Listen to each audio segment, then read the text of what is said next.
ladies and gentlemen, welcome back to another episode of True Beast Podcast, Muscle Bully Season 2.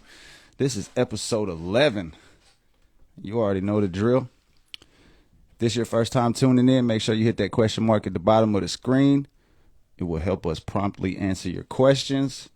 For those of y'all that's tuning in, make sure you hit that share button, tag a few people, and let's get this show started.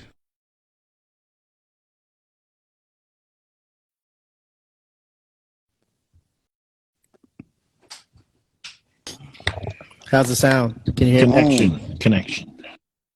me? Yeah, All right. I can hear you. Can you hear me? As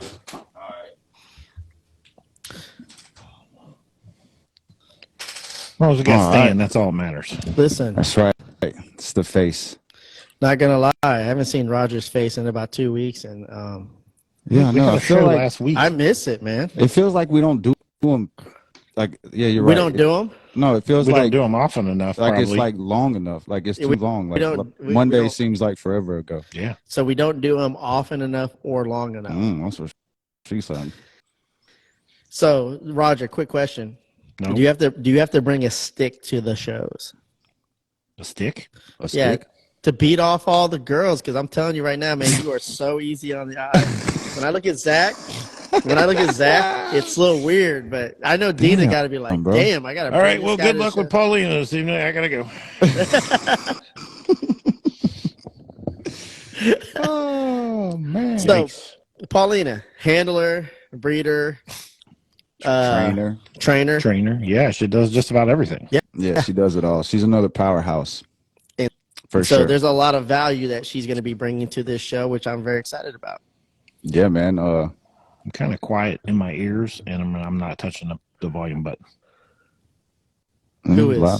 You are? Or? I am. Y'all are kind of quiet. You're usually outer than this, but Oh, I got mine up. Maybe I go up a little bit. There we go. both in the 6 range. Okay. Well, that's probably me. No big deal. I've been listening to loud music all day, so I'm probably deaf. Oh yeah. For those That's who are probably what it is. listening, and tuned in, be sure to make sure that we are moving to a different platform on Thursdays, right? For sure. Now, when we have guests, we'll be on here on Instagram for a little bit longer, but until we get the platform completely like perfected. But man, the new platform is pretty badass, to say the least. It's but cool if you, looking. Yeah. Now that we got everything figured out and all the kinks worked out, I think it's gonna be pretty dope. you can subscribe to YouTube and Facebook. And you can still watch us live from there. Yeah, you'll still be able to catch us live. We'll just be on Facebook, and if you choose YouTube, you can watch it on there, and then it'll be the same process. We'll break it down and we'll upload it the next day, and it'll be available on Spotify, Google Play, in Apple Podcast. Well, yeah. Google Pod. Still True Beast Yeah. Podcast. Still the Google same. Podfacts, Google Podcast. Apple Comedy and Fitch. And, I swear, bro, y'all don't let me Spotify. never live it down. I can't never Never. live it down. Mm-hmm. That's what I love about this show is that we give no fucking breaks to anybody, including myself. Yeah, I'm still depressed about it every night. I gotta pray about it and make sure that I'm still good. I guess Y'all be fucking with me. I do have something to show you about these pretzels. When I went to 7-Eleven, but I can't show it to you now. But I will definitely show it to you in the future. I don't So, know if I want to see it. You do want to see it. You have to see it. It's a bag by Hershey's. It's the white chocolate pretzels. Oh yeah, that's me right there. White chocolate, the pretzel. That's me. And then it says the pretzels, the letter D, and then You pretzels. shitting me. No, I swear to God. God. I almost showed it to him last night. That shit was hilarious. It's pretty funny. Well, y'all ready to kick this thing off and bring our guest in and get this thing rolling? That's right. All right, let's go. Send her an invite, and we'll get this thing cranked up. If you guys have any questions for us or for her, be sure to put them in the question box so we can answer them. Yeah. Big facts. Down below, little question circle. Hi guys. Type it in. What's up? I How thought we you were gonna do doing? your hair. No, I was talking to Roger. No, I never do. I always wear a hat. All right, y'all. Well, here we go. We got Paulina on. I hit her up. Just one of them people that I felt like when I started coming out and going to shows, it was just another one of them faces, another one of them names that you just constantly see in the contender circle, in my opinion. And then to find out that she basically, like we said, does it all. She breeds, she trains, she handles. So she's just like a powerhouse. And that's kind of what we focused on this month, right? We had a lot of females come on, a lot of women come on, and we just want to get your insight, get your story, and Okay. let them know what you got going on. I think I used to show one of your girls too, right? When you Well, let's start first from the came out. I'm trying to remember the name of her. Who? Hannah. One of Zach's dog. You ever heard of her? Oh. I don't know. Maybe, possibly. I got bad memory when it comes to that shit. But I know when I first came out, I wasn't handling my own dog, so it's very possible. Wow, you don't even remember. That's No. kind of fucked up when you think about it. Well, it's But been I just 2 wanted years. to say, I was gonna let it slide, but Yep. I don't know. I was gonna let it slide. We'll let it go. We'll let it go. So we'll just I guess we just started. I'll steal Zach's question. There we 'cause go. he always asks this. See, it's popular now. I'll steal Zach's question. So, what got you into the American Bully? Like, where was your Well, start? I've always had like pit bull breeds, mainly like mixed breeds when I was younger. Going through high school and stuff, I had a few. And then I got older, got my own place, and I wanted to adopt from the shelter. And I mean, every shelter is different, but in our area, they're like really strict. So they're like, your yard has to be so big, it has to be fenced in this high, so many requirements and stuff. So it kind of deterred me from that because I was young back then, I didn't have all that stuff. So I ended up finding one, I think it was on Facebook from, his name was Josue Clara. He was the one who actually started our kennel. And his deal was the female was like 600 and half the litter or something like that. And I was like, well, I don't want to breed her though. I just want the dog. And so that's how I got into this.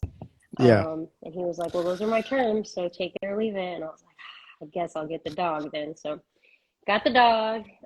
We did the breeding. The puppies came. She had like 11 of them, of course, too. So, that was fun. And I think I ended up getting another female after that, and then I just did that. That's honestly like a steal when you think away, about it right now. Like today, About today's standards. Yeah, it's kind of sucky. The vet's getting worse. Actually, I had a friend go and try to adopt a cat. Yeah.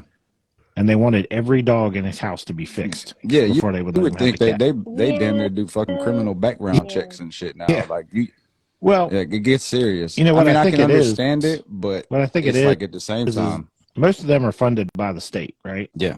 But if you don't have any animals, you don't get your funding. Yeah. So they just make it's a no-kill shelter. They just keep the animal forever, and they just make it really hard for people to get animals. That way they've always got them. Yeah. I mean, it seems kind of crazy to me, but it's the only thing that made sense to me. All right, so you got yourself a bully. You've had a litter. So what kind of brought you to the show ring? Was it one of those puppies off that litter, or was that later down the road? I met Mike, and Mike was like, here, you want more dogs? Mike co-owned like 2 more dogs with me. And then I think we ended up buying Ghost, who already was pointed a little bit in ABKC. So we were like, oh, we might as well try and finish his title. So that's what kind of drew me to the show ring. Initially, we did not show him ourselves right away. I used Devin a lot and Caitlin. Devin Ferraro and Caitlin O'Neill. And with them, I kind of started learning how to train my dogs at home. And so when the shows were farther, I just sent them off with them, work with my pups at home and stuff. Like the first female that I trained, she was a Ghost daughter, and she went and took Best in Show with Caitlin 2 shows. The first show I sent her to at 6 months. So then people started paying attention, and they were like, oh, that's nice. And just started throwing money at me to train their dogs. So here I am. Yeah, and you typically have a lot of dogs at a show. Like, what's like your average? What would you say, 5, 6, honestly, something like I that? try not to have more than 6 because I just feel like it's a lot of work and it's too much for one person. Thankfully, usually me and Hannah are there, and we help each other. But especially transport wise, when I'm transporting them, 6 fit good in the sprinter, can easily move them in and out and stuff. Right. Yeah. Any more than that, people kind of get upset when I'm like, oh, I'm full already, but it's too much. Yeah, I don't think I've ever not been at a show that you're there and it's like, where'd she go? And the next thing you know, she comes around the corner and she's just like boom, boom, boom, boom, and it's intriguing to watch y'all's process. Like when I first came around, like you and Hannah both were at a table, and like between the two of y'all, there was probably maybe 5, 6, dogs or whatever, and it's like in one ring, out another, taking this dog to the bathroom, and it's like I'm telling my love, like I don't think these women have stopped the entire time we've been here, and it was just like it's this madhouse, and I was like, man, it's the beauty and the chaos that comes out of what happens, because when we're behind y'all at this table and it's like we're seeing the frustration and the oh my god, and then you just walk in the ring and it's just like that's a good description. You know what I'm saying? It all disappears. Yeah. Well, I don't want to talk about the elephant in the room, but I will talk about the elephant in the room. And Zach and Roger always talk about this behind the scenes, and we debate about it. I always say that women are better handlers than men, but what is your thoughts on that? They think that men are better handlers. Do you guys? They know. He knows. Like, she knows better. She knows He's a very controversial person. I mean, we can settle I'm it. just You guys saying. can bring a dog each, and we can meet up. Oh, there we go. There you go. Don't get me in that shit. Yeah, I didn't ask for this. Yeah. No, but for real talk, like, where was that aha moment? Where you're like, hey, I really want to set my. I mean, I really want to go ahead and say, look, I want to be a show handler, like especially in the ABKC. Like, where was that aha moment where you're like, this is my calling? Because it didn't seem like it was something that was, I don't know, from just listening, it wasn't like in your, and this is like with a lot of entrepreneurs, right. We don't plan on certain things, but it just happens, right? You know what? And then honestly, it calls you. Even in the beginning when I was sending my own dogs off, there was a few people here local that I was good friends with. I'd take their dogs to as like a favor kind of thing. It was Hannah. She popped up at a show one day. I had no idea who she was. I think she was even just watching. I don't think she was competing that day. And her and Jim took a bunch of pictures and sent them to me like a week later. And I was like, who is this lady? These pictures are amazing, And so then, I don't know, it kind of just like took off from there. And we just started working, and I didn't stop. It honestly probably was her, yeah. Nice. She does. She has that effect on people, and it's strange to me that she did, like Jim and Hannah are like magnets, they just draw certain people to them, you know what I mean? So, automatically if they're like, hey, this is my friend, that's a solid person. Like, they don't hang out with people that are not. So like, you were automatically adopted when I met you. I was like, oh, Hannah loves you. Okay. I love you too. It's fine. It's all good. Yeah. We constantly talk about it here too. Like, there's a common trend where people who are successful, especially in this community, and it also transfers to a lot of different communities, but those who tend to give, think about this, like Hannah's like, you're a great handler, let me add more competition, right? And usually in most cases where competition is like, no, I don't want to create more competition, but now she saw some talent in you, and she's like, hey, so I can see why like Hannah is like really successful, and I think that needs to be transferred into into our community in general, where it's like, hey, let's build each other up, let's help each other grow, and let's become the best versions of ourselves so we can all bring value to the breed. What are your thoughts on that? I came in 8 years ago, it was a lot more competitive, and I mean, it's still competitive today, don't get me wrong, but people just didn't want to help each other back then. I mean, the handlers didn't want to talk to you. I mean, stuck up is a mean word, but I mean, it's breeders are selling their stuff overseas, like not keeping it in the US. Enjoyed it, but I got that. We enjoyed it, but it wasn't like today where you go in and all the handlers help each other out when needed. Everybody talks to each other. I mean, there's really no animosity with anybody at all. I mean, I feel like it's come a long way itself, the community. Yeah. I remember one show I was just sitting there and somebody just like, hey, Zach, I need you to handle this dog. He was like, oh, as soon as we walked in the door, yeah, we was in Texas. It happens though, but I mean, that's the thing, like, and she tried to pay me and everything, and I had to send the Cash App back because it's like, no, I'm your friend. If you come to me and you're like, hey, I need your help real quick, I'm not really there for the money, and I wasn't even there to show, but as soon as we walked in, I've never seen this dog in my life. Whoa. It's like, bro. She was like, yeah, I need you to tell. I was like, all right, I got you. I'll help you out. And that's what it takes, because it's not a lot of situations where you can see two people at a level like you. It's like saying that it's like saying that Steph Curry and LeBron James hang out every single day and then hit the court and battle each other. It's like the relationship that y'all have. Like, it's so cool to see y'all go head to head, but at the same time, y'all are best of friends. Y'all learn from each other. Y'all teach each other, and you grow together. And it's hard to find relationships or like be in.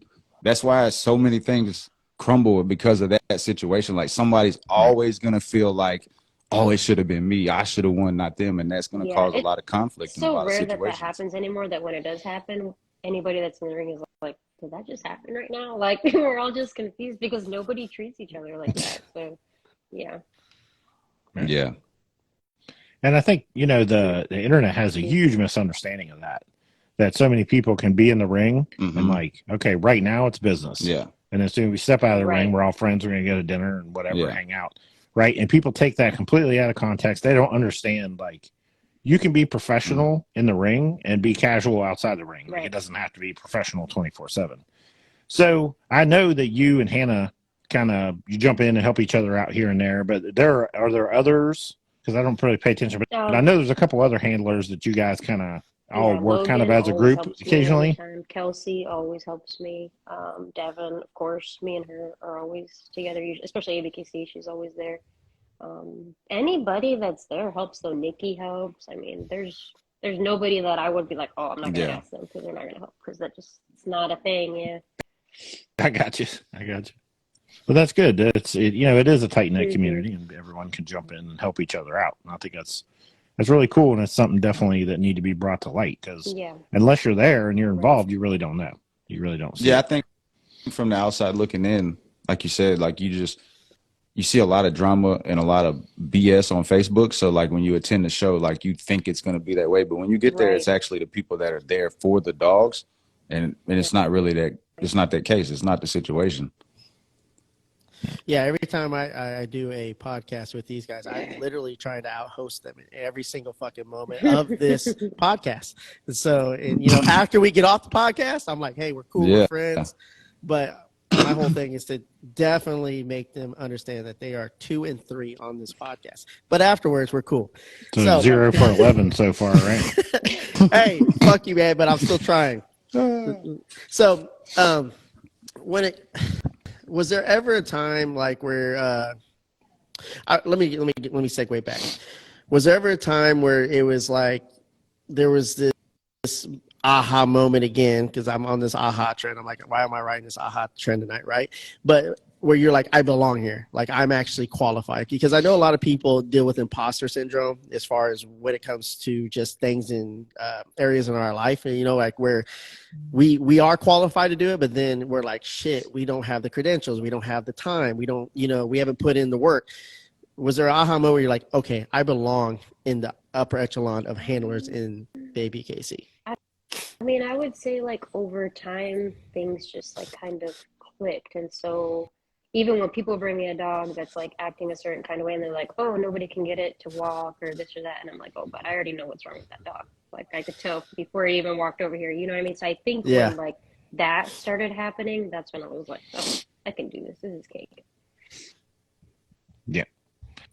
So it all becomes habit. I imagine you've probably seen dogs that act a certain way, and then you'll see another dog that acts that way. And you really don't. You're like, okay, I know what's going on here. You just take that dog out. Fault. It's not even the dog. It's the owner. As soon as the owner goes away, it's the energy. Days, that dog is doing what the dog needs to be doing. Yeah. I don't train dogs, but I'm surrounded by literally, I could honestly say I have about 1,000 dog trainer friends, literally, right? And so like I went to Pet Supplies Plus the other day, and they were doing some type of vaccination, right? Free vaccination or some shit. And literally I was like losing my shit because I was like, owners were like, sit. Bad. I'm like, you got to be fucking kidding me. Yeah, the dog wasn't even listening. Well, I was like, I just want to help you. The worst thing about the whole class is usually the lady that's teaching them is on like the headset, and they got like a big speaker, and she's being super loud and aggressive to begin with. You walk in to PetSmart, and that's all you can hear. To her point, at the dog show, like I always want to train. I kind of think that we should stop saying like, calling people dog trainers and actually calling dog trainers like relationship, like relationship trainers. You know what I mean? Yes. Because at the end of the day, it's all about building that relationship with the owner and the dog, because communication is key, and there's a big lack of communication when it comes to owner and dog. Yeah. So let me ask you this: how often are you brought a dog that has just absolutely zero training, like never been in the ring, they've never done anything maybe to lead train it? I mean, I know I've done it to you guys a couple times, but sometimes Roger's done it. Just he goes, "Hey, I'm about to go to the show and I'm gonna fuck with." Do you, Roger? That's good to know. Oh my gosh! Throw a kink in the plan. Here you go, brand new dog. Try does it that out. happen?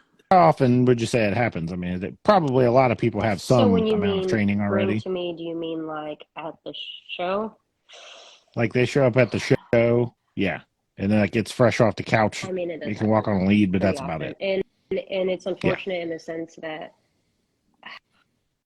sometimes we hope the dog will do better once it settles in, going into the day. Honestly, it's to the point where we even talk about it ourselves, just declining the dog because, then the dog is in there freaking out or just not acting right. And at the end of the day, that's not why we're there. Your dog should have been prepared for the event. So, I mean, it's pretty often. Right.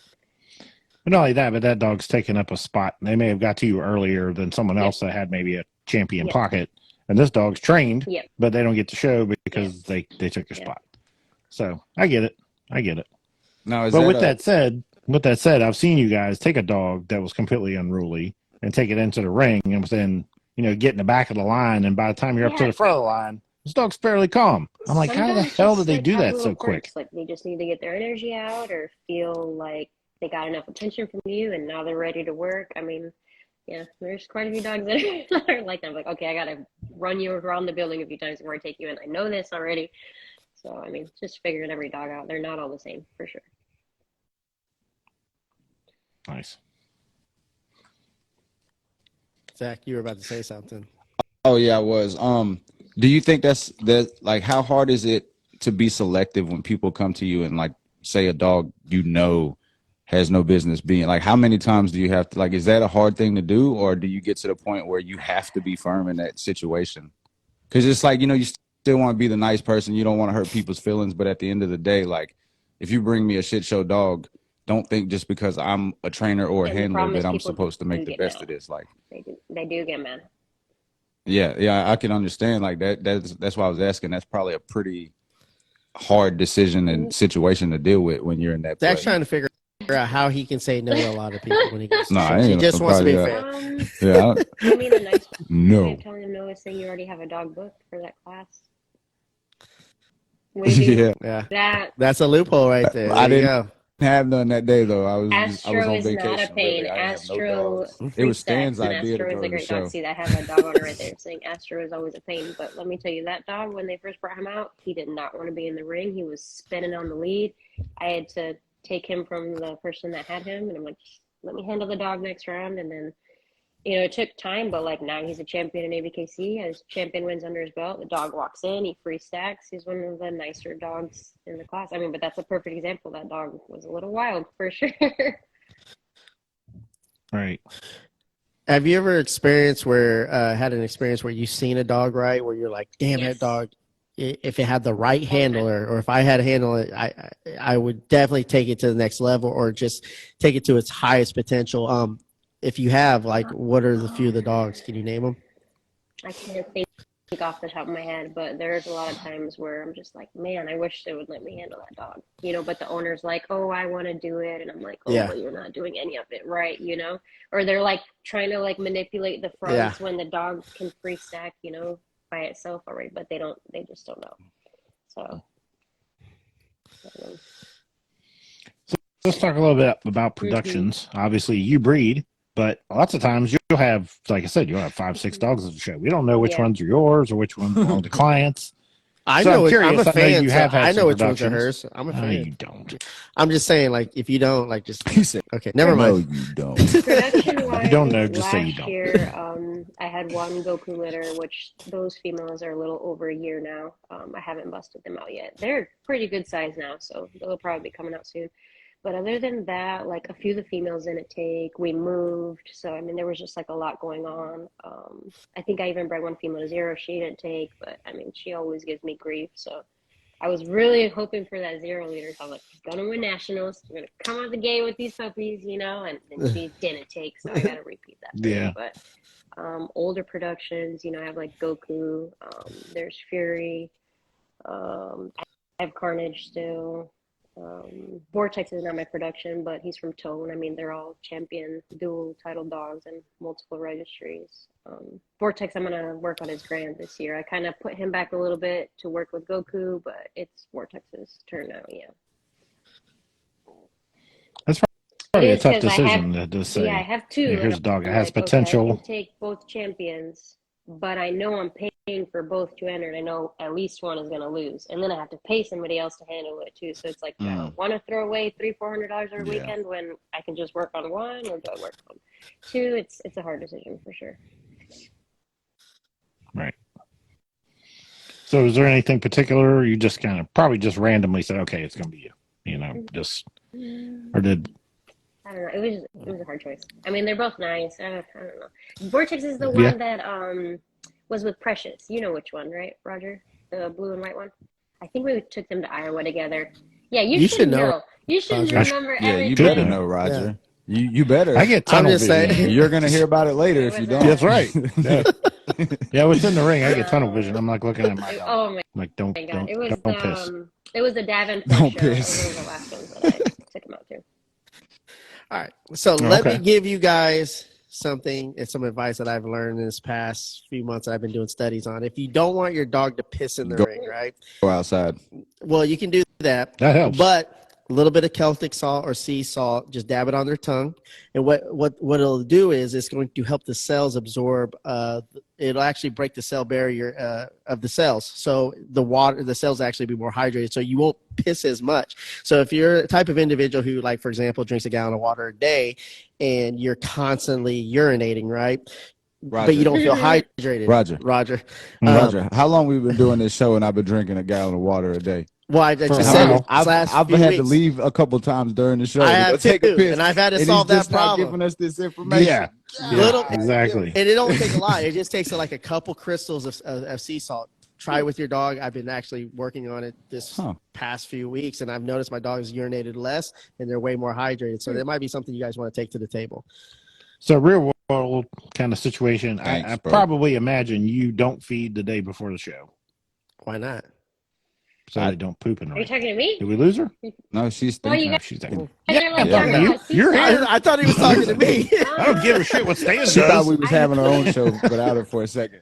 Do you feed the day of the show, or you try to not feed? If it's a dog that I know is just gonna go in the ring and poop, then I won't feed it the morning up. Or like there's one now that we have that we're campaigning and moving around, and for some reason he gets sick every time in the morning. It's like his nerves or something. He'll throw up as soon as we take him in the venue. He'll throw up his food, and I'm like, he can, like, you never used to do this.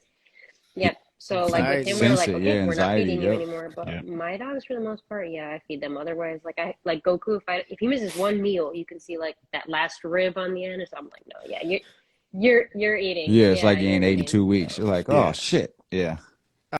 All right, so in this scenario, you're going to pretend like you're my mom, and I'm going to pretend that I'm friends with Zach and Roger, and ask them to stay the night because they don't want to ask this question, but I'll ask this question.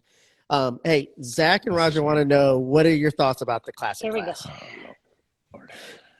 You remember that when you were a little kid? You're like, she probably thought that was coming Zach from me. Wants to know anytime he says Zach and Roger want to know, for everybody listening, just know he's 9 times out of 10 full of shit.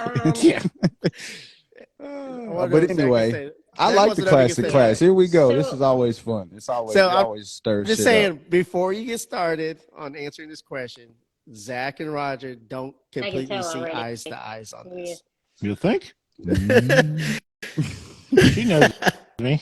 But someone who's actually in the ring and actually does it, actually has experience with this and is really a true American bully connoisseur. I'd like to get your perspective on it.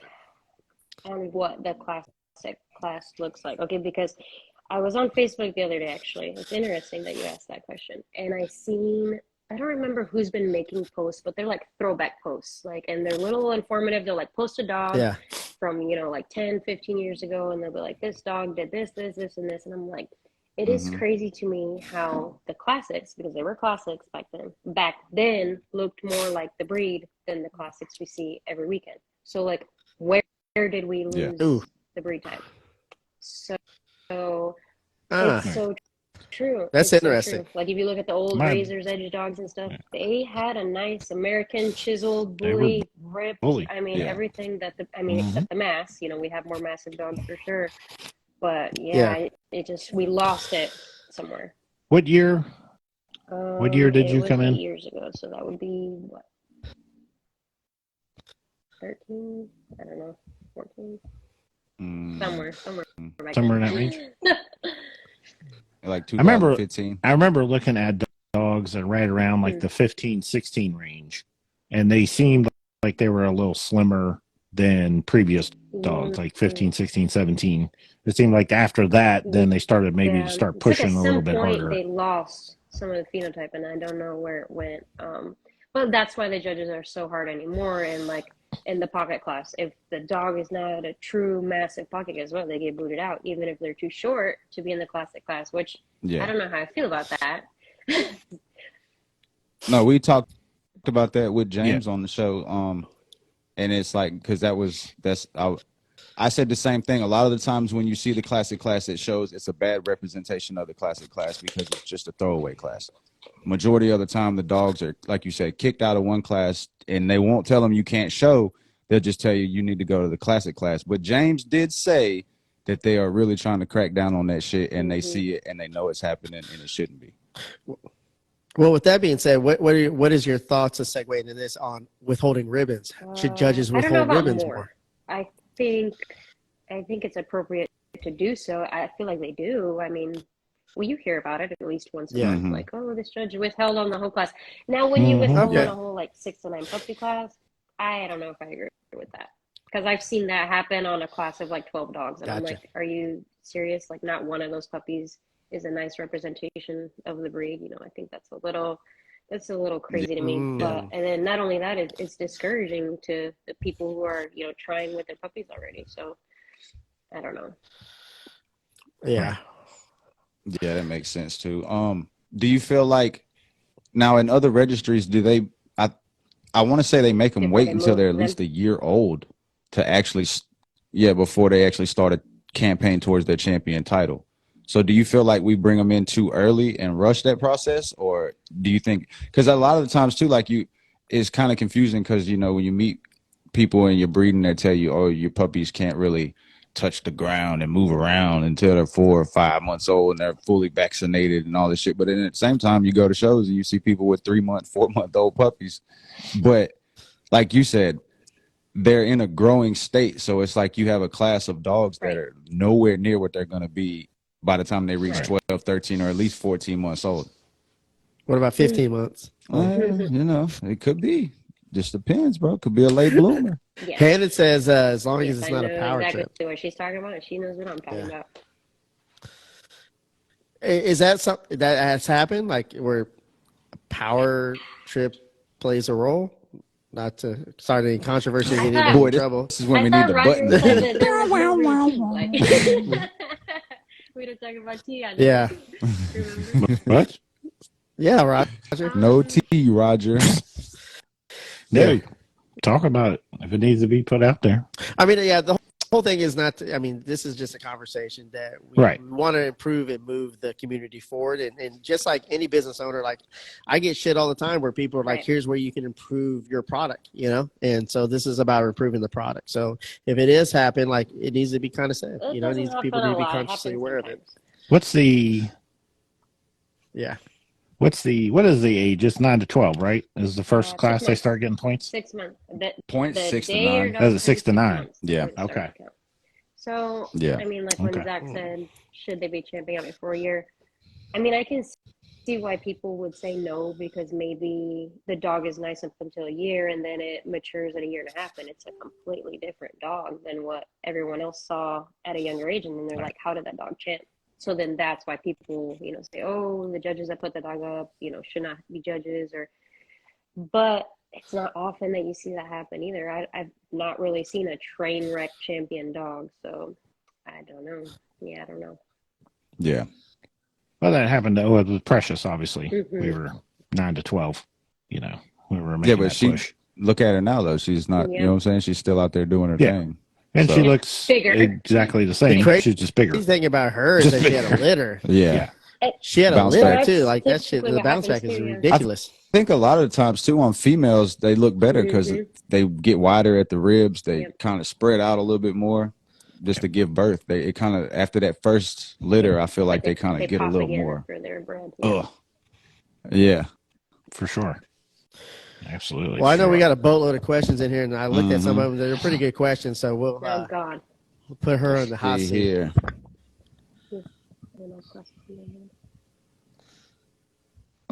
Bonnie Safe Harbor Bully says, how much do you charge for training? They want to know. They need you. Anymore, I'm really all picky. The money. I've been telling people $250 a week, and I need a recent fecal. Dog needs to be on flea prevention. They need to send dog food. Needs to be crate trained because they're not going to come tear up my house. And so usually that kind of deters people that are going to send me like a dog or waste my time, So. Well, yeah, because I mean, you're bringing that into your house, so that's yeah. But you guys don't look how much she charges. Look at how much of what you're going to invest. What are you willing to invest into your dog? If she says $250 for that, I'm in my head. I'm like, shit, I'll give you $350. You know what I mean? Yeah. Just go the extra mile. You know well, what I mean? Really, if you look at that money wise, is nothing compared to what you'll spend on a dog in its entire life. Exactly. To have it trained to excel in the show ring, that's nothing.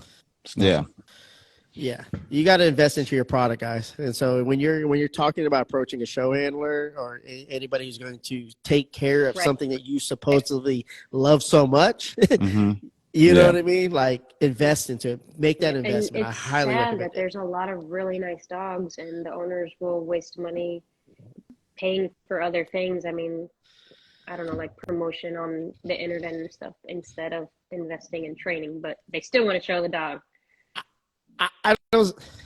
I talk to Zach about this all the time. Like so many people cut corners on marketing their product. You know what I mean? Like, let me go with the cheaper graphics guy. Let me go with the cheaper person. You know what I mean? And dude, you're presenting a product. Yeah. And so you only got about 3 seconds to present your product in a lot of cases, especially with social media. So it better be a great presentation. All right, Smoking Hot Bullies Australia says, Paulina, what was your most proudest moment in the ring? Oof. That one moment. That was one moment, you can only choose one. Like Stan said, that was that aha. It was the one moment that you just got to be like, all my glory. Now keep in mind, when you don't name any of the other moments, you're going to highly disrespect all your fans. No pressure. Interestingly enough, the moment that they're asking about, it wasn't even me handling the dog. We trained Goku's mom, Taraji, all year and got her ready for nationals and took her to ABK's nationals in Chicago at Navy Pier. And I knew that day, I was like, she's going to do it. She's going to do it. But, like, you're always like, there's going to be so many dogs. Like, there's no way. She fucking did it. Caitlin handled her that day, and she did it. Wow. She swept the Classic Champion Class, which, again, going back to, like, the Classic thing, people say, Classics shouldn't exist or be in the breed standard anymore or whatever. But isn't Roger? Just Roger. But Zach there's a lot of nice Classics that were stepping stones to building good dogs, too. So, I mean, isn't what's her name of Classic? That champion? Kimber. Isn't she Classic or is she standard? But she's Classic.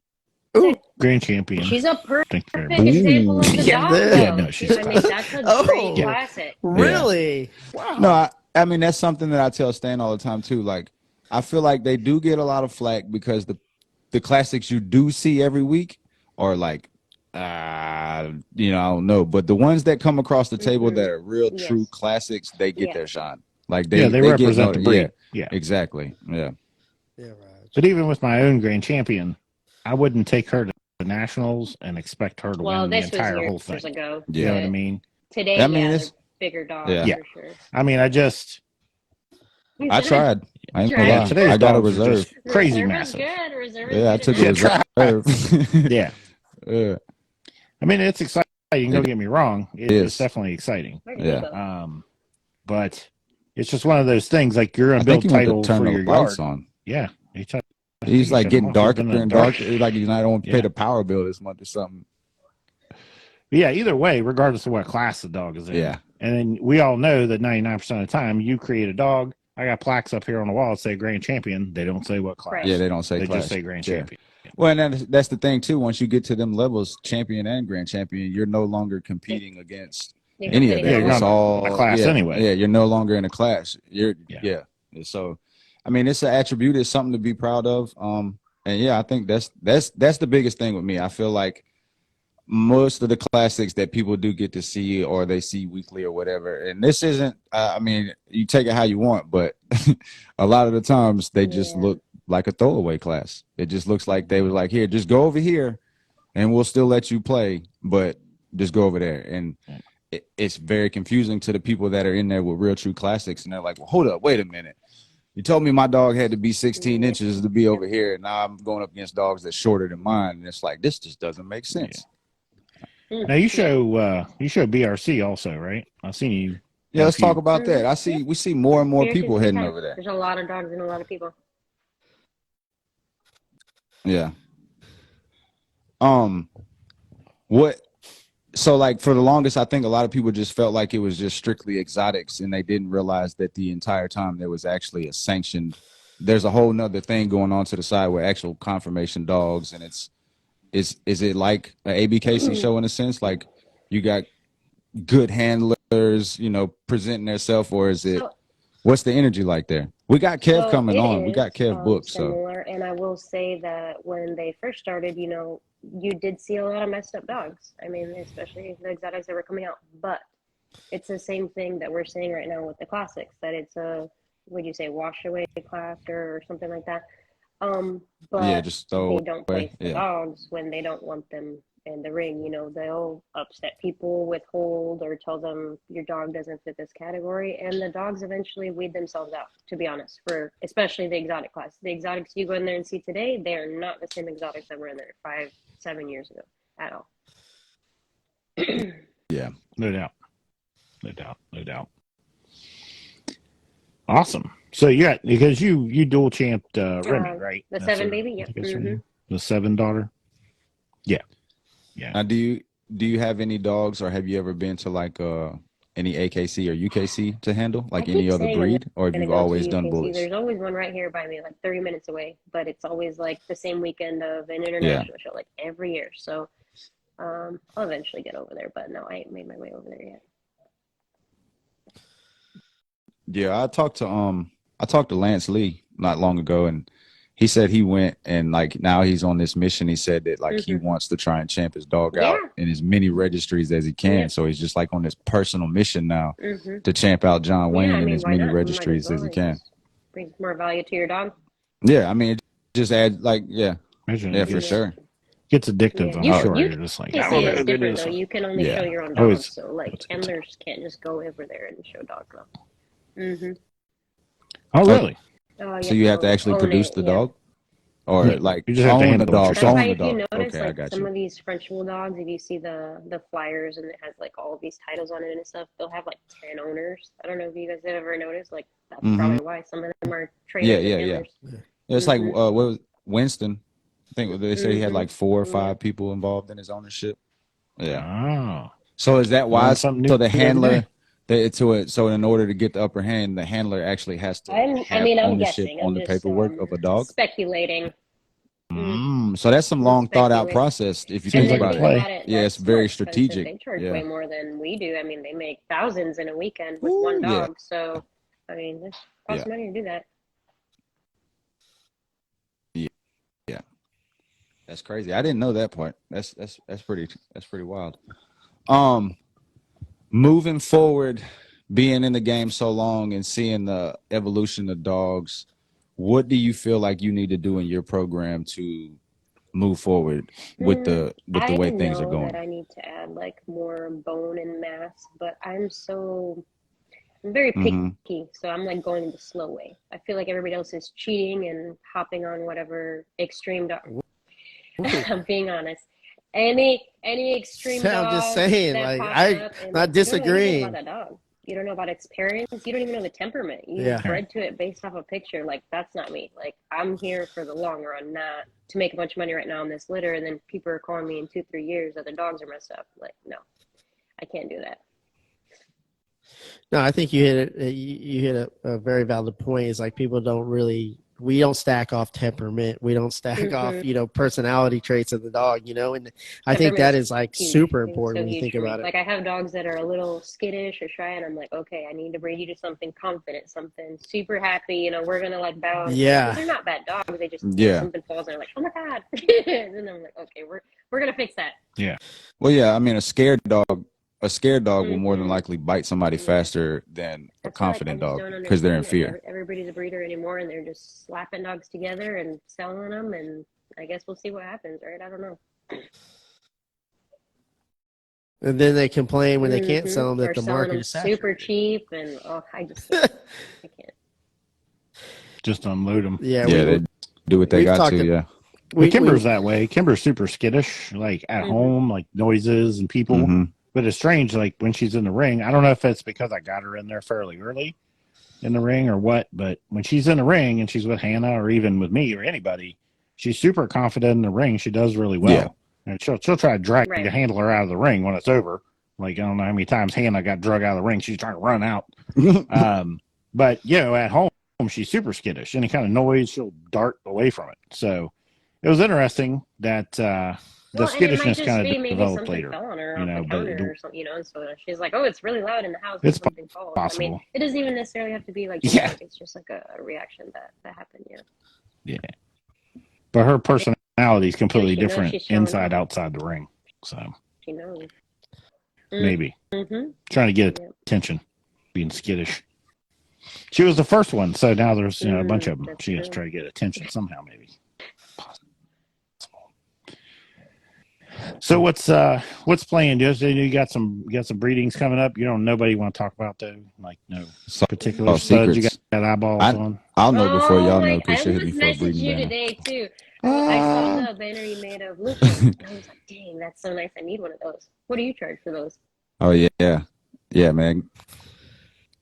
He wanted like I told him I tried to do like the kind of classic way that people have been doing with like the dog and the 3 different shots, but still kind of put my twist to it because I didn't want to be like a copycat designer and put out shit that other people are doing. But yeah, it turned out really dope.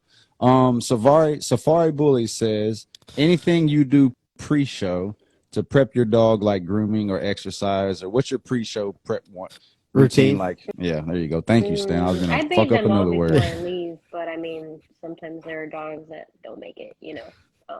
Client dogs. Exercise. I mean, they do need walked and stuff, but we stop every few hours when we're traveling far and we let them out and stuff. But nothing abnormal. I mean, just regular stuff. Yeah. And everybody says Goku's like on steroids because he's super ripped, but I mean, he's really not. He lays around the house all day. So I don't know if that's why they're asking about exercise. Some of these dogs are really just naturally buff. Probably. They said, how do you manage breeding, showing, training, and family life all at once? Truly crazy person. Yeah, that's crazy. Dedicated, whatever you want to call it. Yeah.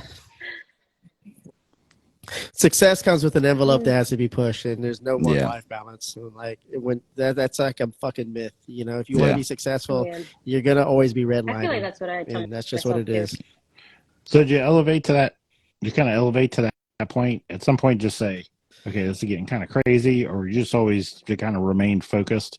Because I think there's times where I'm like, "Okay, this is the level I'm at right now," and if I showed this to my previous self 2 years, 3 years ago, I'd be like, what the fuck are you doing? Yeah. You know what I mean? But sometimes you just blindly charge forward and you just really don't think about it. It just every once in a while you kind of check yourself. But so you kind of it's kind of gradually, I would imagine, right? Kind of gradually built over the years. You can speak for yourself. I think it's one of those things. Don't let him talk to you into what he's trying.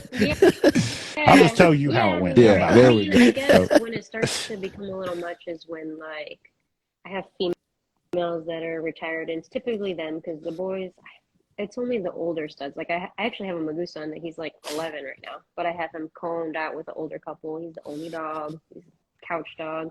So when they're older like that, I start, placing them in spots. But there was one other one, he actually just passed.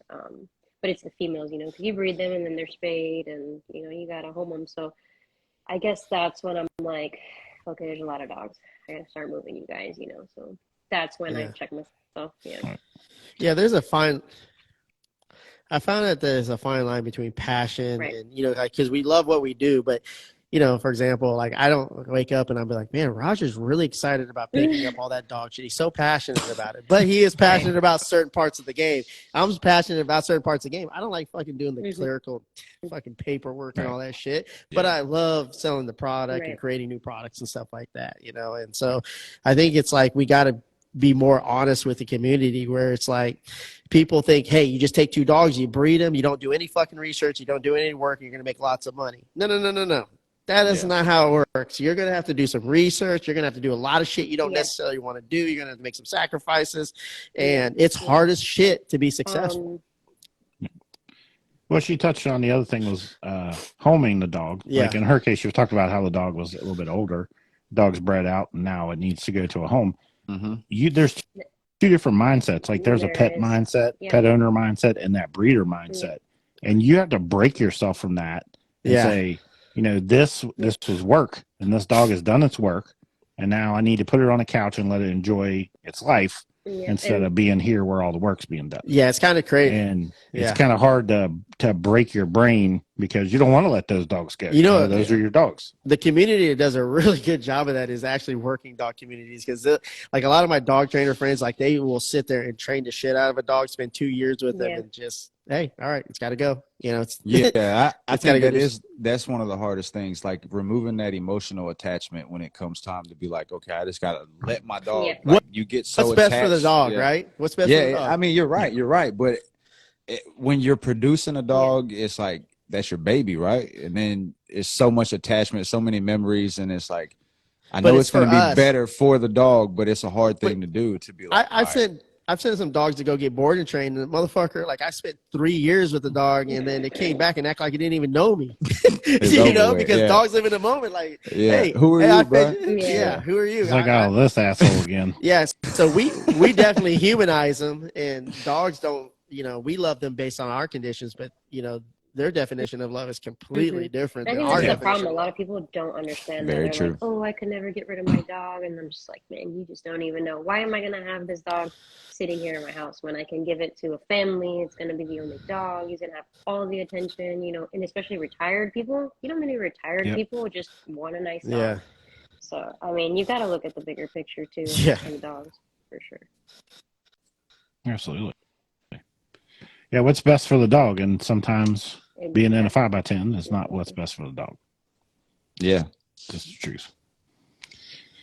All right. So we got any more questions? Yeah, we have a few. We're going to throw at her. Yeah. Let's see here. Gab Kennel 2.0. Yep. Gab Kennel 2.0 says, do you think there's an advantage to having a professional handler when it comes to judge making a selection, or even if both dogs are pretty equal in quality, movement, etc.? Wait a minute.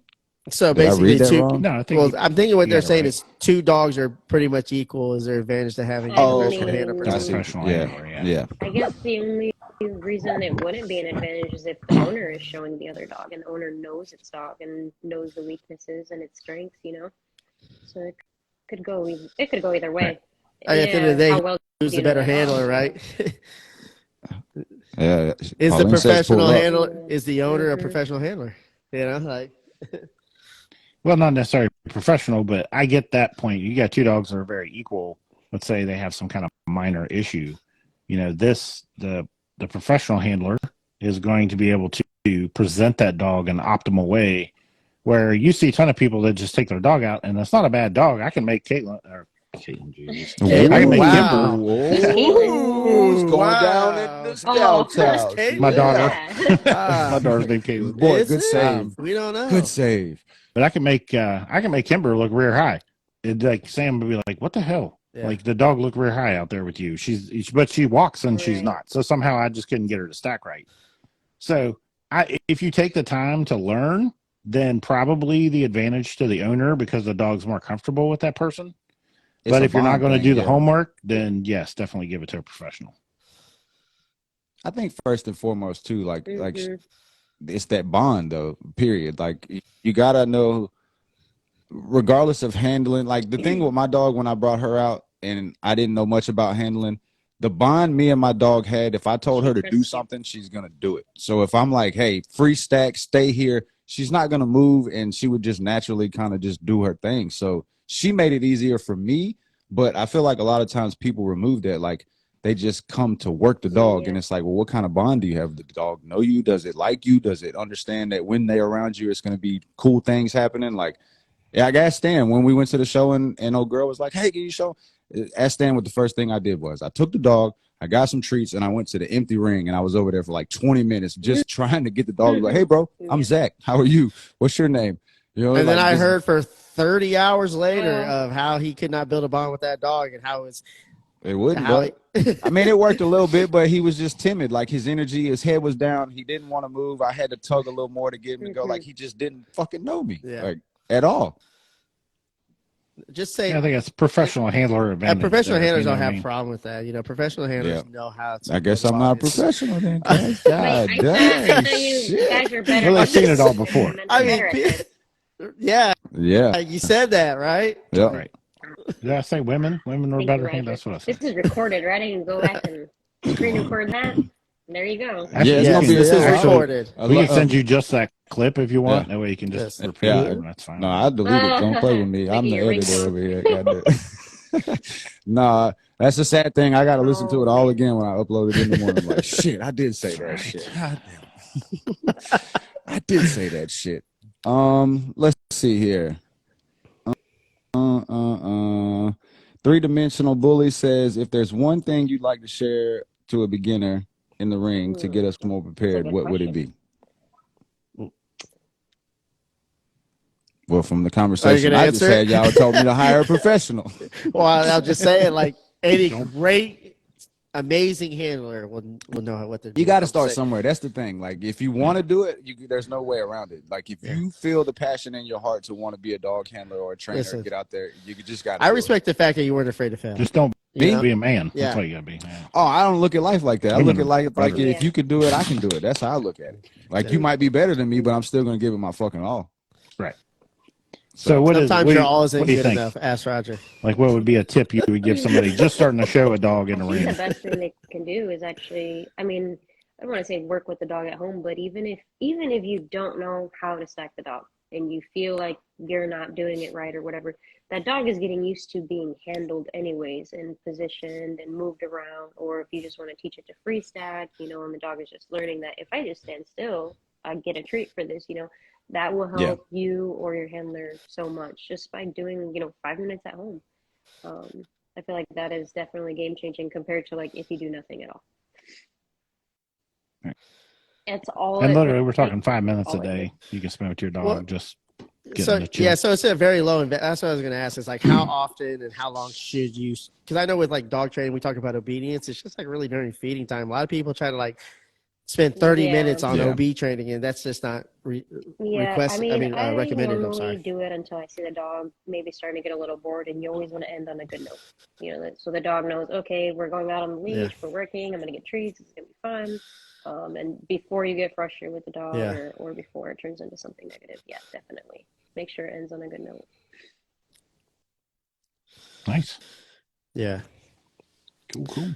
I think duration is one of those things. It's just one of those things that you have to constantly. It's an everyday thing and it's an every moment thing. You can't take really plays off. I know, like even just teaching your dog to place on a mat, you're just trying to get that extra 2 seconds, 3 seconds the next day, 4 seconds the next day, you know, where people are trying to get these Yeah. huge monumental growth spurts, and it just, another it just thing I isn't noticed available at too that with moment. people that are new or don't really understand what it is that they're doing, they overstimulate the dog so much, like whether it be with like what you said, the sit. The dog already stopped listening. Like, their attention span is not that long that they're gonna sit there and listen to you repeat the same thing. Or like if we're taking pictures and people are squeaking the same toy all the time, the dog already stopped listening. So like these are things that I feel like people need to understand, that they're animals and they're not people. So you got to keep it fresh. You got to keep it lively, keep them engaged. But the same word, the same command, the same sound, you lost them. You lost them already. I literally only call my dog's name if I want to recall them. Just because there's so much value in the name, like there's a big jackpot at the end of the day once I say their name. But I'm never say, hey, bravado sit, bravado lay, bravado, like what the fuck you talking? Like they don't know that. Like I have no fucking clue. Like there's so many different levels of tone that you're saying my name that they all mean something fucking different. So I got my dogs. They'll come in when I say get your ass and then some other word. Then they understand that means get in the building. I just say cage, and they all go in the cage. That's it. How about you get in your kennel, and then they look at me like. I feed them in the cage, so there's a massive reward, and they have no problem with their cage. Like I leave my kennel doors open. They sleep at night, and the kennel doors open because they found there's a positive object association to being in their den. Yep. Which every dog should have one. Cage, bravado, bravado. We're not even listening. Like I got a fucking whisper out. Like I'll be like, and they're like, they shoot into it. So, all right. So, top 3 moments in your show handling career. Go ahead and name them now. Outside, like I'm talking about your personal experience, not an experience like you explained earlier, where it was outside of your experience. And they don't have to be like monumental, but like just monumental moments of your personal growth where you're like, just memorable moments that you'll never forget. I just took Goku to Mexico to the ABKC show, and he swept 3 of the 4 grand classes, which I've always thought, Mexico had some really nice dogs. They're always posting like really nice pictures and stuff. So I was a little intimidated to go. I mean, and they were nice, don't get me wrong, but I mean, he murdered them. Yeah. Or maybe they were really nice and you brought a nicer dog, and just don't be fucking humble. That's it. I tell you, like you just brought a badass dog. For sure. He took the first best in show right off the bat. Stole it, went running. Dang. Well, congratulations on that. You should be very proud of that. Yep. Like, I'm not prepared for this. 2 more. I don't know. There's so many. I mean, the dogs have Google titles and stuff. I don't know. I can't think of 2 others. Sorry. All right. Fair enough. Okay. We'll let you off the hook. Yep. We'll let you off. Well, let's see. Before we get up out of here, what's something you want to leave them with? Just something motivational, like if there's another woman watching, there's somebody that wants to start. I just feel like you're on this woman thing. Like, can't you just can't she just be a great handler? Like, can't she be just a great dog breeder? But I'm that's the whole point of her motivating the other community. You know what I'm saying? Like, we need more. We need for just being a woman dog breeder. I know women, and a lot of times women tear each other handler. down. That's why. Because a lot of the times women tear each other down, and it's dope to see women that move the way her and her friends move, bro. All right, fair enough. All right. Well, as a man, I want to hear this because I feel like I ain't trying to be like from it because she's it's because of all the memes I share. And it happens to be Women's History Month, so. Yeah. Thank you, Roger. Yeah, it is. Okay. It actually is. They had it up in the gym today. Yeah. All right. So what's the question again, Zach? I did too. I forgot. I don't know. If the one thing is she can leave some. Yeah, just some motivational. Just as a person who has done amazing things in the community. I feel like a lot of people are afraid to approach us and talk to us, and a lot of the time, I'll get somebody to be like, "Oh, I tried stopping you and talking to you, and your face was like angry looking," and I'm like, "No, Roger, stop." But don't say. Roger's the worst at this, so he knows. Like, you should see us trying to talk to each other the first time. You both had stank people don't face. realize, like, I'm listening to what they're saying in that ring over there. I'm listening to what they're saying in that ring over there. I'm watching the dogs back here in the booth. I'm watching the kids running around so they don't mess with the dog. I mean, like, I'm, like, all over. So, like, if you just, like, catch me when I'm not doing anything. Hannah's a lot more easier going, I feel like. She's more seasoned at this than I am. Like, people will stop her, and she's in the middle of a whole bunch of stuff, but she'll stop and talk to them. It's something I definitely need to work on, but and if you do have the opportunity to approach someone like her or anybody else who has has a lot of experience in the community, ask them for their honest opinion. Don't tell them to sugarcoat anything. Like, hey, listen, does my dog make the cut, or is my dog meat breed type, or is my dog too terrier? They don't want to hear that though, bro. They have they to. want they don't. They be wanting you to here's tell the you thing. the other. You can hear it. Yeah. You can hear it, and you can move forward much faster, or you can have them tell you what you want to hear and bullshit you, and you'll be light years behind. It's up to you. It's hard. It's hard for a handler to just be like, because like I said earlier, you mean? still want to be that nice, polite. You don't want them to go back like, man, I tried to ask that lady to hear my dog. She said your dog's a piece of shit. Don't ever talk to me again. Yeah. Like, okay, so Zach, Roger, how would you have liked someone to approach you if you were walking a handler? What would be a better way? Like, hey, do you want my honest? Do you want them to ask you? Do you want my honest opinion, or do you want me to tell you what you want to hear? Would that be a good approach? Yeah, I mean, me personally, I like it straight, but I've always had Jim for that. Hannah, she's like, oh yeah, and like she's always very nice and very humble. So I go like, Jim, and he's like, put in the class.